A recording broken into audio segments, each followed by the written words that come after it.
प्रियंका जी से तो circuit house में कह रहे झाड़ू भी लगवा दिया गया। देखिए, जनता उनको उसी लायक बनाना चाहती है और जनता ने उसी लायक उनको बना दिया है। गृह राज्य मंत्री हैं अजय मिश्र टेनी, उनके सुपुत्र इसमें इन्वॉल्व हैं, उनको बचाने के लिए सारी कवायद हो रही है। कई सारे वीडियोस भी सामने आए हैं। अन्याय किसी के साथ नहीं होगा, कानून को हाथ में लेने की छूट भी किसी को नहीं दी जाएगी। अखिलेश जी कह रहे हैं कि एमओयू तो बहुत साइन किए, पैसे कोई आते नहीं है।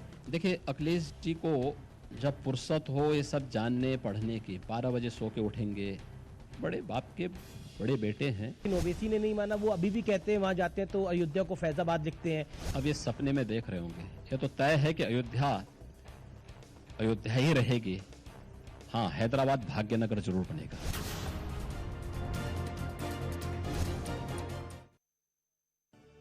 धन्यवाद योगी जी, न्यूज़ 18 को अपना समय देने के लिए।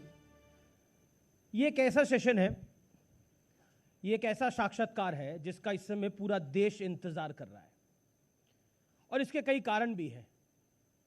निश्चित तौर पर आने वाले कुछ महीनों में देश का सबसे बड़ा विधानसभा चुनाव है। उत्तर प्रदेश, कहते हैं 2024 का रास्ता 2022 के उत्तर प्रदेश के चुनाव से निकलेगा। इसीलिए यह प्रदेश भी महत्वपूर्ण है, यह चुनाव भी महत्वपूर्ण है। लेकिन पिछले कुछ दिनों में जो घटनाक्रम हुआ, इसलिए भी यह साक्षात्कार महत्वपूर्ण है क्योंकि पहली बार योगी आदित्यनाथ लखीमपुर के इंसिडेंट के बाद किसी टेलीविजन न्यूज चैनल पर अपनी बात रखेंगे। अभी तक हमने विपक्ष को सुना है, विपक्ष क्या कह रहा है, अभी तक हमने तमाम बातें सुनी है, तमाम वीडियो देखे हैं, लेकिन पहली बार योगी आदित्यनाथ क्या सोचते हैं उस वाक्य के बारे में, उनके मन की बात क्या है, उनके दिल की बात क्या है, उसको भी जानेंगे। लेकिन आज हम योगी आदित्यनाथ जिस कर्मस्थली से निकले, यानी गोरखपुर से, उस स्थान पे मौजूद हैं क्योंकि हम पूर्वांचल के गोरखपुर में मौजूद हैं। योगी जी, अभिनंदन है आपका न्यूज़ 18 में।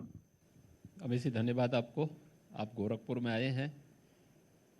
गोरखपुर में इस अवतार महायोगी भगवान गोरखनाथ की पावन धरती है और शारदीय नवरात्रि के द्वितीय तिथि में आपका और की पूरी टीम का मैं यहाँ पर गोरखपुर वासियों की ओर से स्वागत करता हूँ, अभिनंदन करता हूँ। धन्यवाद योगी जी।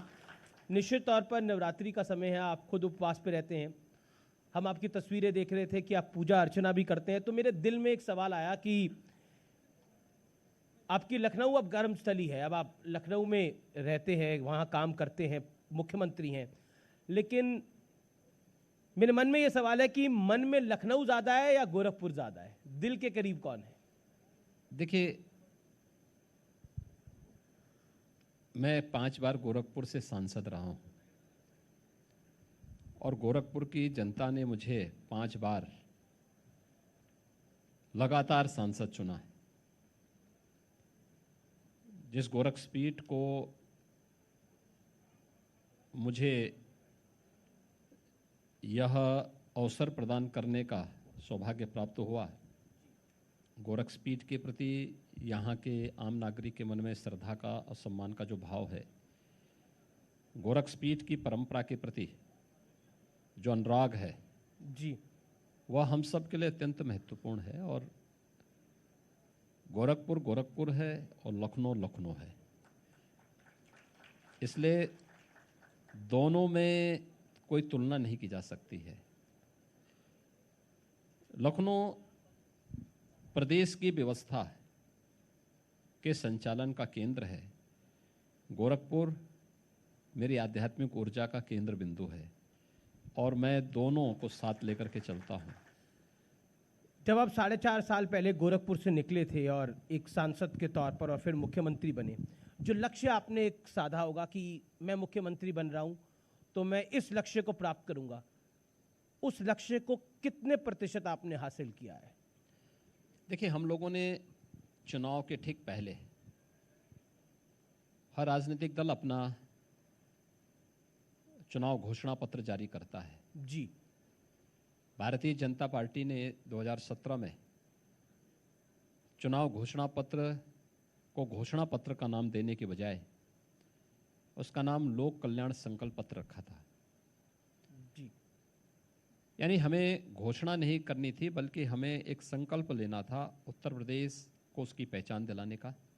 निश्चित तौर पर कई काम हुए हैं, कई काम होंगे, लेकिन पिछले कुछ दिनों में एक विवाद भी बहुत ज़्यादा मीडिया में भी छाया रहा और उससे भारतीय जनता पार्टी पर भी बहुत सवाल खड़े हुए, आपकी सरकार पे भी बहुत सारे सवाल खड़े हुए। मैं लखीमपुर खीरी में जो वायलेंस हुई, एक एक्ट ऑफ वायलेंस हुआ, उसके संदर्भ में मैं आपसे सवाल पूछना चाहता हूँ, क्या कहना चाहते हैं आप उस विषय पर? देखिए, लखीमपुर खीरी की घटना ये दुखद और दुर्भाग्यपूर्ण है जी। और सरकार उसकी तह पर जा रही है। लोकतंत्र में हिंसा का कोई स्थान नहीं।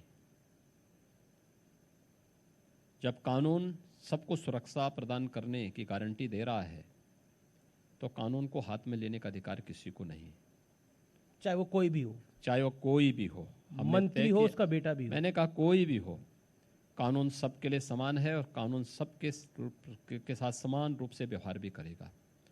लेकिन हाँ, ये माननीय उच्चतम न्यायालय की स्थापित रूलिंग है कि गिरफ्तारी के पहले आपके पास पर्याप्त साक्ष्य भी होने चाहिए।